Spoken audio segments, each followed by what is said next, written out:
Здравствуйте! Это программа «Реальная экономика» и я ее ведущая Салтанат Кудайбердиева. Всех предпринимателей Кыргызстана, независимо от их статуса, обяжут стать членами Торгово-промышленной палаты. В парламенте на общественное обсуждение вынесли пакет изменений в действующее законодательство, согласно которым в отношении самой крупной в Кыргызстане бизнес-ассоциации предлагается применить опыт зарубежных стран. К примеру, Турции и Казахстана. Чем продиктована такая необходимость и почему предприниматели заметно занервничали? Будем разбираться. Сегодня у нас в гостях председатель Ассоциации иностранных инвесторов Кыргызстана, член Совета ТПП Кайрат Итибаев. Добрый вечер. Здравствуйте. К сожалению, инициатор проекта не смог приехать, ссылаясь на занятость, поэтому придется обсуждать данный вопрос без его участия. Давайте начнем сразу с того, что предлагается в рамках нового законопроекта. По порядку, идем по порядку. Во-первых, руководство Торгово-промышленной палаты в случае принятия новых изменений будет избираться сроком на 3 года. Как сообщает инициатор, за 35 лет с момента учреждения данной организации сменилось всего 4 руководителя, что, по его мнению, не дает возможности организации развиваться. Насколько обоснована такая позиция, Раджан Абекович? Часто обновляемость, открытость – это важный принцип. Я считаю, что не даже в сроках, а должно быть вообще пересмотрена роль торгово-промышленной палаты. Она должна стать как корпоративная организация, где участвуют именно бизнес-ассоциации. Сегодня, к сожалению, торгово-промышленная палата работает в рамках своих ресурсов. Да? Ничем не отличается от других многих бизнес-ассоциаций, только двумя, может быть, отличается. Это закон есть с 1994 года, и у них есть полномочия, переданные правительством. Это проведение выставок, ярмарок и выдача сертификатов происхождения товара на третьи страны за ЕАЭС. В следующем или по-моему, планируются выборы президента. В следующем году? Да, в следующем году планируется президента палаты. Вот опять-таки, чтобы было прозрачно это все процессы, нужно здесь посмотреть историю и функцию, миссию палаты. Здесь ошибка, конечно, не 35 лет существует, а в этом году 60 лет исполняется палата. Создано постановление Совмина Киргизской ССР в 1959 году еще. Все хотят бизнес-ассоциации иметь такую единую силу. Но пока мы это не поняли все, потому что сила будет только в единении. Данный пункт вы не рассматриваете как важный, как основополагающий, и особого влияния на вообще деятельность структуры никак не повлияет, да? Во-вторых, предлагается обязать руководство палаты ежегодно отчитываться перед СМИ о проделанной работе. Правительство, согласно новым поправкам, должно будет защищать интересы данной организации, а Джогорку Кинеш следить за тем, как соблюдает палата действующее законодательство, нормы законодательства. Как вы думаете, чем продиктована необходимость принятия таких изменений? Отчитываться не перед каким-то госорганом власти, отчитываться должны перед членами палаты. Раз в год. Не перед средствами массовой информации. Нужно. Перед средствами массовой информации. На сайте должны публиковать. И отчитываться перед советом хотя бы раз в год. Этого нет сейчас. Сейчас она как бы носит половинчатый характер. То есть отчитывается, но не обнародуется в средствах массовой информации, я бы так сказал. Я, по крайней мере, как член совета, правда, я последние 3 года был за рубежом, но я участвовал. Вот в конце года они заранее объявляют, то есть правление выступает с отчетом. Но хотелось бы, чтобы этот отчет, как у банков, опубликовано было где-то. Необходимость все-таки в этом есть. В-третьих, самый главный пункт, который вызвал неоднозначную реакцию со стороны бизнес-сообщества. В документе в качестве примера приводится успешный опыт работы торгово-промышленных палат Турции и Казахстана, где у организации есть возможность выдавать тир-карнеты. Да, это так называемый документ, который дает право перевозить грузы через границы по упрощенной системе. Создавать особые промышленные зоны, центры разработки новых технологий. Но у них, у всех, членство обязательное. То есть все предприниматели без исключения вступают в ряды торгово-промышленных палат. Инициатор об этом говорит, приводит опыт успешных стран, но при этом в самом законопроекте не говорит То есть не упоминается, да, о обязательном членстве. Как это можно расценивать? Как проверку реакции общественности или как простую недоработку данного проекта? Я бы сказал, это такая, мне кажется, схема вынести на общественное обсуждение. Тот вопрос, который вроде не упоминается в законопроекте, но справки есть. И в ходе общественного обсуждения вот, предложили вот, обязательно, да, членство и принимают уже в таком обновленном законопроекте. Я так думаю, это такая может быть схема. Мы против, я лично хочу сказать, что мы против от посягательств, от авторитаризма сверху, как в Казахстане. Потому что там, ну, упразднили палату, создали какую-то новую палату, Атамекен. Ну, понятно, кем там назначается, кем управляется. Мы не хотим этого, мы против этого. Это во-первых. Мы против узурпации.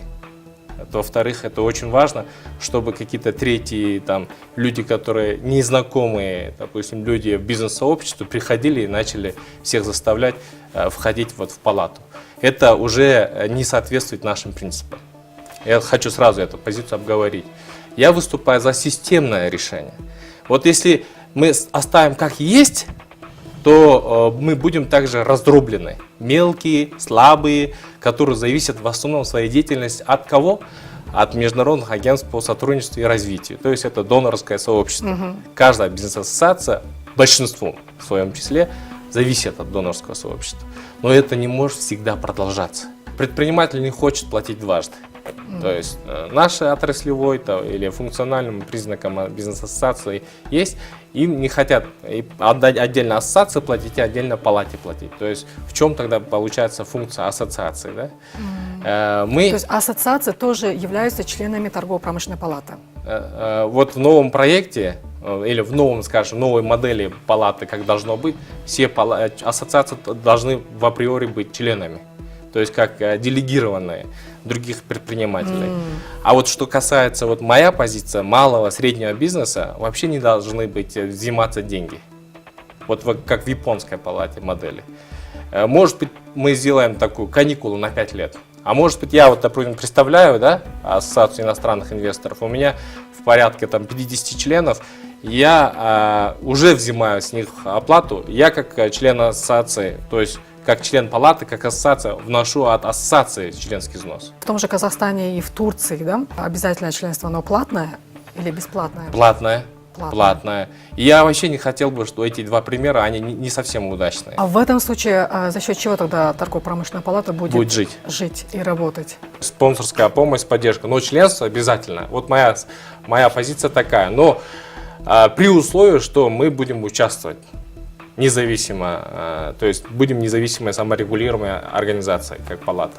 Сегодняшняя торгово-промышленная палата, большая часть их дохода, ведь до вступления в ЕАЭС это было как раз выдача сертификатов происхождения на товары экспортируемые. Это львиная часть доли была, доходная часть. А членский взнос это небольшая часть. Вот. Но если мы введем, скажем, всеобщее представительство всех бизнесов, то это еще больше увеличится. Ну, если даже хотя бы символически сделаем для малого бизнеса бесплатным, но это поможет организации стать более устойчивой. У нас есть некоторые такие частные, скажем, бизнес-ассоциации, у которых нет своего, скажем, обособленного закона, как у палаты, платили, я насколько помню, МДСу 500 и $1000 в год членский взнос. Это вот горнодобывающая отрасль. Потому что у них обороты. Ну, потому что у них, да, возможности. И $5000 платили членский взнос в год. Так, кратко резюмируя, да, нашу беседу, к чему мы пришли. Данный проект, он... Сырой, во-первых. Во-вторых, и во время общественного обсуждения бизнес-сообщество планирует? Планирует, мы проведем свои встречи, то есть определим свою общую позицию, во-первых. Если придем к этому консенсусу. Будет встречаться с инициатором. Второй шаг – встреча с инициатором. Будем ему предоставлять уже все аргументы в письменном виде и внесем, скажем, соответствующие предложения, изменения, дополнения в законопроект. Это вариант А. Вариант Б, либо мы разнесем этот законопроект. Потому что если преобладает будет, скажем, бизнес-ассоциация и скажет, нет, нам вообще не надо, мы оставим как есть, как статус-кво, тогда пожалуйста. Но если смотрите, статус-кво, да, к чему привело? За последние 10 лет у нас есть ГЧД, это государственный частный диалог. У нас хорошо идет, в отличие от соседних стран Центральной Азии. Но почему-то за последние 10 лет мы на 1,5-2 раза отстаем в реформах экономических. А в соседях нету этих вообще ГЧД. Возьмем тот же Узбекистан, Казахстан, Таджикистан. У них динамика задана к росту, развитию экономики. Там как бы есть правовая среда, которая обеспечивает стабильность. Да?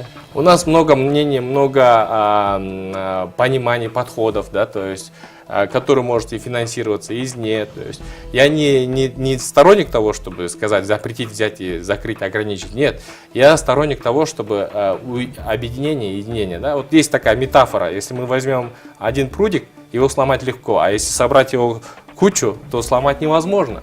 То же самое я призываю все бизнес-сообщество принимать активное участие в создании такой зонтичной организации.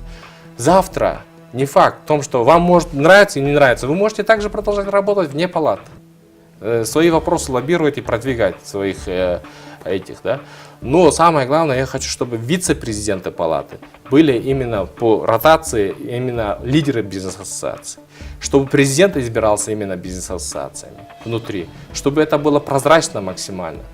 И может быть там не 3 года, может будет избрание на 2 года или каждые 5 лет, каждые 4 года. Это уже дело техники. Но мы должны понять миссию, функцию палаты, для чего она существует. Например, Сингапурская торгово-промышленная палата тоже объединяет всех бизнесменов, и они продвигают интересы уже на региональном уровне, на международный бизнес выходят. И обеспечивают очень эффективные образовательные программы для роста бизнеса, потенциала. Ну, я думаю, что этот вопрос не потеряет своей актуальности, наверное, еще как минимум пару месяцев. Да. А в результате предстоящих дискуссий, что именно останется в законопроекте, а что именно уберут, из законопроекта покажет время.